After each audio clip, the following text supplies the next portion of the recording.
बंधु माने आजिर एही भिडियोटी सिंह राशि व्यक्ति विशेष मानक पई बहुत ही खास अटे। आजिर एही भिडियो रे आमे माने आलोचना करिबा सिंह राशि अर्धवार्षिक राशिफल उपरे। बंधु माने बीती जाइथिबा 6 मास आपणको पई किपरि रहिछि ताहा आपण भोग करि सारिछंती।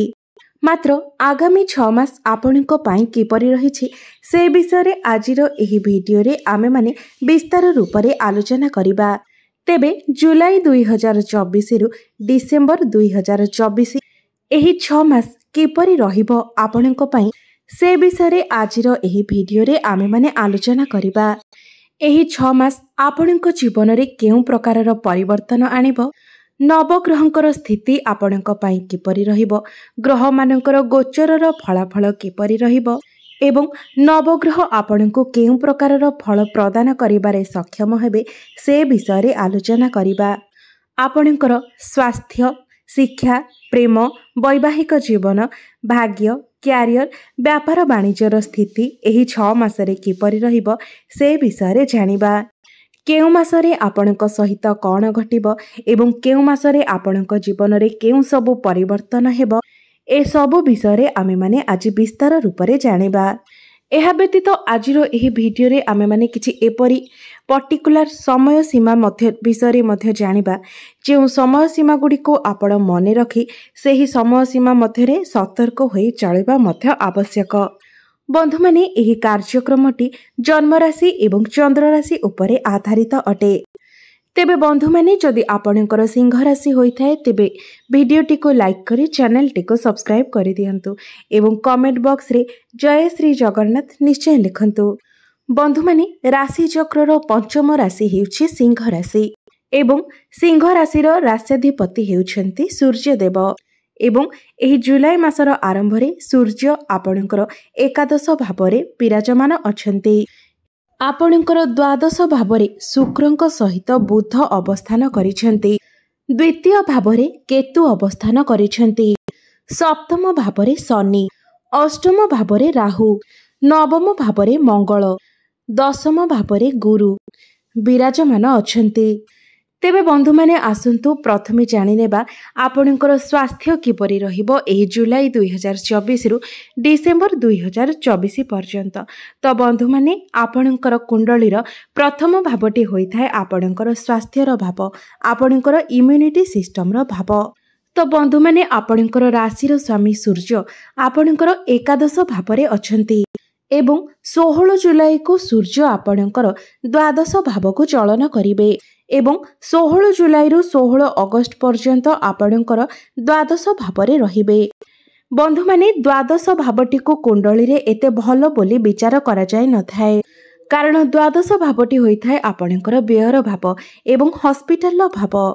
तो सेथि पई 16 जुलाई रु 16 अगस्त आपणको निजर स्वास्थ्य प्रति विशेष ध्यान देबार अछि, कारण राशि स्वामी जेतेबेले द्वादश भाव रे थांती सेतेबेले एहा आपणकर इम्यूनिटी सिस्टम उपरे खराब प्रभाव पकाई थाए।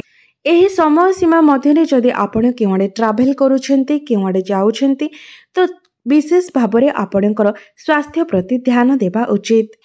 एहा परे 16 अगस्त को सूर्य आपणकर प्रथम भाव को चलन करिवे एवं आपणको प्रथम भाव रे सूर्य बलशाली होई जिवे, कारण से स्वराशि रे प्रवेश करिवे। तो 16 अगस्त रु 16 सेप्टेम्बर आपणकर स्वास्थ्य बहुत भल रहिबो। तापरे 16 सेप्टेम्बर रु 17 अक्टोबर पर्यंत सूर्य आपणकर द्वितीय भाव रे रहिबे, सेतेबेले भी आपणकर स्वास्थ्य बहुत भल रहिबो, आपणको आपणकर परिवारर सपोर्ट मिलिबो। एहा परे 17 अक्टोबर रु 16 नवेम्बर सूर्य आपणकर तृतीय भाव रे रहिबे एवं तृतीय भाव रे सूर्य नीच होई जिवे। तेबे एही समय रे आपण निजर स्वास्थ्य को नै सतर्क रहिबा आवश्यक, कारण एही समय रे मध्य आपणकर हेल्थ डाउन होई पारे। एही समय रे आपण बहुत अधिक यात्रा करि पारंती एवं यात्रा को नै कि एवं आपणकर कार्यर भार को नै कि एही समय रे आपणकर मुंड बिंधा भली समस्या मध्य देखा देई पारे। तेबे बंधु माने एही जे 6 मास रहिला जुलाई 2024 रु डिसेंबर 2024 पर्यंत एही दुईटी समय अवधि अर्थात 16 जुलाई रु 16 अगस्त एवं द्वितीय रे 17 ଅକ୍ଟୋବରରୁ 16 ନଭେମ୍ବର ଏହି ଦୁଇଟି ପିରିୟଡ଼ ମଧ୍ୟରେ ଆପଣ ନିଜର ସ୍ୱାସ୍ଥ୍ୟ ପ୍ରତି ସତର୍କ ରହିବା ଉଚିତ, ନିଜର ସ୍ୱାସ୍ଥ୍ୟ ପ୍ରତି ଧ୍ୟାନ ଦେବା ଉଚିତ। ଏବେ ଆସନ୍ତୁ ଜାଣିବା ଆପଣଙ୍କର ଶିକ୍ଷା କ୍ଷେତ୍ର କିପରି ରହିବ ଏହି ଜୁଲାଇ 2024ରୁ ଡିସେମ୍ବର 2024 ମଧ୍ୟରେ। ତ ବନ୍ଧୁମାନେ ଆସନ୍ତୁ ଜାଣିବା ବିଦ୍ୟାର୍ଥୀମାନଙ୍କ ପାଇଁ କିପରି ରହିବ ଏହି 6 ମାସ। ତ ବନ୍ଧୁମାନେ ଆପଣଙ୍କ କୁଣ୍ଡଳୀର ପଞ୍ଚମ ଭାବଟି ହୋଇଥାଏ ଆପଣଙ୍କର ଶିକ୍ଷାର ଭାବ। ଆପଣଙ୍କର ପଞ୍ଚମ ଭାବର ଅଧିପତି ହେଉଛନ୍ତି ଦେବଗୁରୁ ବୃହସ୍ପତି ଏବଂ ବୃହସ୍ପତି ଆପଣଙ୍କର ଦଶମ ଭାବରେ ଅଛନ୍ତି ଏବଂ ଏହି 6 ମାସ ମଧ୍ୟରେ ବୃହସ୍ପତିଙ୍କର କୌଣସି ରାଶି ପରିବର୍ତ୍ତନ ମଧ୍ୟ ହେବାର ନାହିଁ। ଆପଣଙ୍କ ପଞ୍ଚମ ଭାବରେ ଶନି କିମ୍ବା ରାହୁଙ୍କର ଦୃଷ୍ଟି ମଧ୍ୟ ନାହିଁ। ତ ଏହି ସମ୍ପୂର୍ଣ୍ଣ 6 ମାସ ଯାକ ଆପଣଙ୍କର ଶିକ୍ଷା କ୍ଷେତ୍ର ପାଇଁ ବହୁତ ହିଁ ଶୁଭ ସମୟ ଅଟେ, କାରଣ ଗୁରୁ ଆପଣଙ୍କର କେନ୍ଦ୍ରରେ ଅବସ୍ଥିତ ଅଛନ୍ତି ଏବଂ ଶନି ଏବଂ ରାହୁଙ୍କର ଦୃଷ୍ଟି ମଧ୍ୟ ଗୁରୁଙ୍କ ଉପରେ କିମ୍ବା ଆପଣଙ୍କର ପଞ୍ଚମ ଭାବ ଉପରେ ନାହିଁ। ତ ବନ୍ଧୁମାନେ 16 ଜୁଲାଇ ପରଠାରୁ ଡିସେମ୍ବର ପର୍ଯ୍ୟନ୍ତ ଆପଣଙ୍କର ପାଠପଢ଼ାର ସ୍ଥିତି ବହୁତ ହିଁ ଭଲ ରହିବ। ଶିକ୍ଷା କ୍ଷେତ୍ରକୁ ନେଇକି ଚିନ୍ତା କରିବାର କୌଣସି ବି ଆବଶ୍ୟକତା ନାହିଁ କିମ୍ବା କୌଣସି ବି ପ୍ରତିକାରର ମଧ୍ୟ ଆବଶ୍ୟକତା ନାହିଁ। ଶିକ୍ଷା କ୍ଷେତ୍ର ଆପଣଙ୍କ ପାଇଁ ଏହି 6 ମାସ ଯାକ ବହୁତ ହିଁ ଶୁଭ ଫଳ ପ୍ରଦାନ କରିବ। ତ ଏବେ ଆସନ୍ତୁ ଜାଣିବା ଆପଣଙ୍କର ପ୍ରେମ ଜୀବନ କିପରି ରହିବ ଏହି ଜୁଲାଇ 2024ରୁ ଡିସେମ୍ବର 2024 ପର୍ଯ୍ୟନ୍ତ।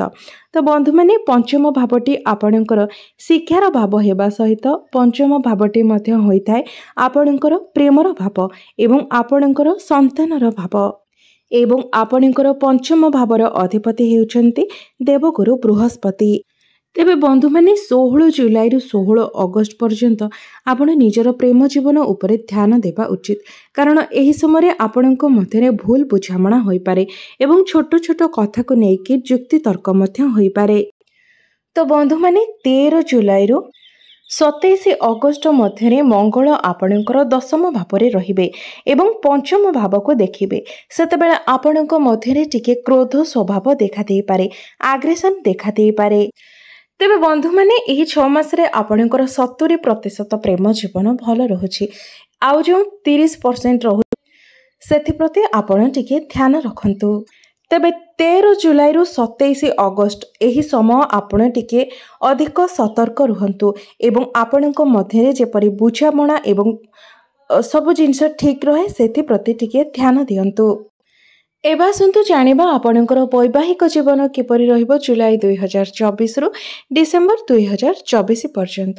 ତ ବନ୍ଧୁମାନେ ଆପଣଙ୍କ କୁଣ୍ଡଳୀର ସପ୍ତମ ଭାବ ହୋଇଥାଏ ଆପଣଙ୍କର ବୈବାହିକ ଜୀବନର ଭାବ, ଆପଣଙ୍କର ଜୀବନ ସାଥୀର ଭାବ। ଆପଣଙ୍କର ସପ୍ତମ ଭାବରେ ଅବସ୍ଥାନ ଅଛନ୍ତି ଶନିଦେବ ଏବଂ ଶନିଦେବ ନିଜ ଗୃହରେ ହିଁ ବିରାଜମାନ ଅଛନ୍ତି ଏବଂ ସବୁଠାରୁ ବଡ଼ କଥା ହେଲା ଏହି ସମୟରେ ଆପଣଙ୍କର ଶନି 7.5 କିମ୍ବା ଶନି 2.5 କୌଣସି ବି ଦଶା ଆପଣଙ୍କ ଉପରେ ନାହିଁ। ତେବେ 2025 ମସିହାରେ ଆପଣଙ୍କର ଶନି 2.5 ଆରମ୍ଭ ହେବାକୁ ଯାଉଛି, ମାତ୍ର ବର୍ତ୍ତମାନ ଆପଣଙ୍କ ଉପରେ କୌଣସି ବି ଶନି ଦଶା ନାହିଁ ଏବଂ ଶନି ସ୍ୱଗୃହରେ ହିଁ ଅବସ୍ଥାନ ଅଛନ୍ତି ଅର୍ଥାତ୍ ସପ୍ତମ ଭାବରେ ଅଛନ୍ତି ଏବଂ 14 ନଭେମ୍ବର ପର୍ଯ୍ୟନ୍ତ ଶନି ବକ୍ରି ଅବସ୍ଥାରେ ରହିବେ। ତେବେ ଏହି ସମୟରେ ଆପଣଙ୍କର ଲାଇଫ୍ ପାର୍ଟନରଙ୍କର ସ୍ୱଭାବ ଟିକେ ମୁଡି ହୋଇପାରେ ଏବଂ ସେ ଟିକେ ଜିଦ୍ଦି ସ୍ୱଭାବର ହୋଇପାରନ୍ତି ଏବଂ ଛୋଟ ଛୋଟ କଥାରୁ ସେ କମି ମଧ୍ୟ ବାହାର କରିପାରନ୍ତି ଏବଂ ରାହୁ ଆପଣଙ୍କର ଅଷ୍ଟମ ଭାବରେ ଥିବା ହେତୁ ଆପଣ ନିଜର ଇନଲସ୍ ତରଫରୁ ଅର୍ଥାତ୍ ଆପଣଙ୍କର ଶ୍ୱଶୁର ଘର ତରଫରୁ କିଛି ମନମନାନ୍ତର ମଧ୍ୟ ହୋଇପାରେ। ତେବେ ସେସବୁ ଜିନିଷକୁ ଆପଣ ଇଗ୍ନୋର କରିଦେବାଟା ହିଁ ଭଲ ହେବ। ଯଦି ସେ କଥାକୁ ଆପଣ ଅଧିକ ବଢ଼ାଇବେ ତେବେ ଆପଣଙ୍କ ପାଇଁ ସମସ୍ୟା ଉତ୍ପନ୍ନ ହେବ। ଏବେ ଆସନ୍ତୁ ଜାଣିବା ସବୁଠାରୁ ମହତ୍ତ୍ୱପୂର୍ଣ୍ଣ ବିଷୟ ଆପଣଙ୍କର ଭାଗ୍ୟ, କ୍ୟାରିୟର ଏବଂ ବ୍ୟାପାର ବାଣିଜ୍ୟର ସ୍ଥିତି କିପରି ରହିବ ଏହି ଜୁଲାଇ 2024ରୁ ଡିସେମ୍ବର 2024 ପର୍ଯ୍ୟନ୍ତ। ତ ବନ୍ଧୁମାନେ ଆପଣଙ୍କର ଭାଗ୍ୟର ସ୍ଥାନ ହୋଇଥାଏ ଆପଣଙ୍କର କୁଣ୍ଡଳୀର ନବମ ଭାବ ଏବଂ ଦଶମ ଭାବଟି ହୋଇଥାଏ ଆପଣଙ୍କର କ୍ୟାରିୟର ସ୍ଥାନ।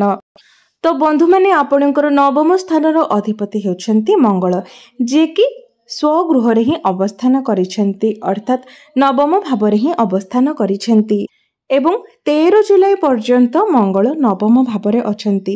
ଏହାପରେ ମଙ୍ଗଳ ଆପଣଙ୍କର ଦଶମ ଭାବକୁ ଚଳନ କରିବେ। 13 जुलाई 27 अगस्त पर्यंत मंगल आपणकर दशम भाव रहिबे। 27 अगस्त 21 अगस्त पर्यंत पुणी मंगल आपणकर एकादश भाव रहिबे। तेबे बंधु माने 21 अक्टोबर पर्यंत भाग्य संपूर्ण रूप से आपणकर साथ देव, कारण प्रथमे मंगल आपणकर भाग्य स्थान रे अछंती।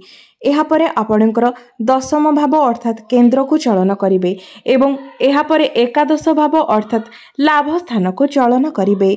मात्र 21 अक्टोबर को मंगल आपणकर द्वादश भाव को चलन करिवे एवं 21 अक्टोबर रु डिसेम्बर पर्यंत आपणको भाग्यर साथ मिली न पारे। तेणु आपण जदि कोनोसी भी बड़ डिसिजन नेबा पई चाहुछंती, कोनोसी नूतन कार्यर आरंभ करिबा पई चाहुछंती, कोनोसी बड़ इन्वेस्टमेंट करिबा पई चाहुछंती किंबा कोनोसी नूतन जिनिसर क्रय विक्रय करिबा पई चाहुछंती तो 21 अक्टोबर पूर्वरु करिनेबाटा ही आपणको पई भल रहिबो। 21 अगस्त पूर्वरु आपणकर कोनोसी बड़ इच्छा मध्य पूर्ण होई पारे। एबे आसंतु जानिबा आपणकर क्यारियर किपरि रहिबो एही 6 मास रे। दशम भावटी होइथाय आपणकर क्यारियर भाव एवं आपणकर दशम भावर अधिपति हेउछंती शुक्र देव एवं शुक्र आपणकर एकादश भावरे विराजमान अछंती एवं 7 जुलाई 1 अगस्त पर्यंत शुक्र आपणकर द्वादश भावरे रहिबे। एही समय आपणकर मन विचलित होई पारे। एही समय काम करिबा पई आपणकर इंटरेस्ट आसीबो नाही। आपणक पाखको काम आसिले मध्य आपण काम करिबाकू इच्छा प्रकाश करिवे नाही। एही समय आपणकू एमिति लागिबो जे आपणकू जेमिति निजर परिश्रम हिसाब रे पारिश्रमिक मिलु नाही। मात्र 1 अगस्त रे शुक्र जेतेबेले आपणकर प्रथम भाव को चलन करिवे सेतेबेले आपण निजर कार्य करिवार शैली को नेकी प्रशंसित हेबे। आपणकर कार्य रे मन लागिबो एवं गुरु आपणकर दशम भावरे रही आपणकर ज्ञानर वृद्धि कराइबे। मैनेजमेंट स्किल आपणकर वृद्धि हेबो। आपणक मध्यरे मैच्योरिटी वृद्धि पाइबो। काम को किपरि भावरे करा जिबा उचित से आइडिया आपणकर मन को आसीबो एवं 25 अगस्त 19 सेप्टेम्बर पर्यंत शुक्र आपणकर द्वितीय भावरे रहिबे। सेतेबेले आपणकर कम्युनिकेशन स्किल वृद्धि पाइबो। आपण निज कथावार्ता द्वारा अन्य माननको अट्रैक्ट करि पारिबे एवं जदि आपणकर कम्युनिकेशन रिलेटेड कोनोसी कार्य थाए तबे सेथिरे मध्य आपण प्रशंसित हेबे एवं 19 सेप्टेम्बर 13 अक्टोबर पर्यंत शुक्र आपणकर तृतीय भावरे रहिबे। सेतेबेले आपणको अधिक यात्रा करिबाको पड़ि पारे। आपणकर ट्रावेल बढ़िबो, लोकमानक सहित मिलामिशा अधिक बढ़िबो एवं सेतेबेले आपणकर क्यारियर रे किछि परिवर्तन मध्य होई पारे एवं 16 अगस्त 16 सेप्टेम्बर जेतेबेले सूर्य आपणकर प्रथम भाव को चलन करिवे सेतेबेले मध्य आपणकर क्यारियर बहुत ही भल रहिबो। आपणकर जदि चाकरी नथिला तेबे आपणको चाकरी मध्य मिलिबो। एबा आसंतु जानिबा एही 6 मासरे आपणकर व्यापार वाणिज्यर स्थिति किपरि रहिबो। तेबे बंधु माने एही 6 मास जाक आपणकर व्यापार वाणिज्य पई बहुत भल रहिबो। तेबे जेहेतु नवेम्बर 14 पर्यंत शनि वक्री अवस्था रे रहुछंती तेनु आपणको मन को अनेक सारा आइडिया आसिले मध्य ताको कार्य रे परिणत करिया पई आपण टिके अधिक समय नेबे। एही समय आपणकर टिके मूड स्विंग होई पारे। तेबे तथापि भी एही 6 मास जाक आपणकर व्यापार वाणिज्यर स्थिति भल रहिबो। तेबे बंधु माने एही 6 मास रे जेउ सब बे अशुभत्व रहुची से सब अशुभत्वर प्रतिकार पई आपण प्रत्येक दिन सूर्यंकर बीज मंत्र ओम ह्राम ह्रीम ह्रौम सह सूर्याय नमः एही मंत्र को आपण प्रत्येक दिन 108 थर जप करंतु। प्रत्येक दिन पक्षी मानकु दाना एवं पानी दियंतु एवं प्रत्येक दिन गुरुंकर बीज मंत्र ओम ग्राम ग्रीम ग्रोम सह गुरवे नमः एही मंत्र को मध्य आपण प्रत्येक दिन 108 थर जप करंतु। एहा व्यतीत प्रत्येक दिन आपण हनुमान चालीसार मध्य पाठ करंतु। आपणकर अशुभत्व गुड़िक खंडन हेबो एवं भाग्य रे सुधार आसीबो।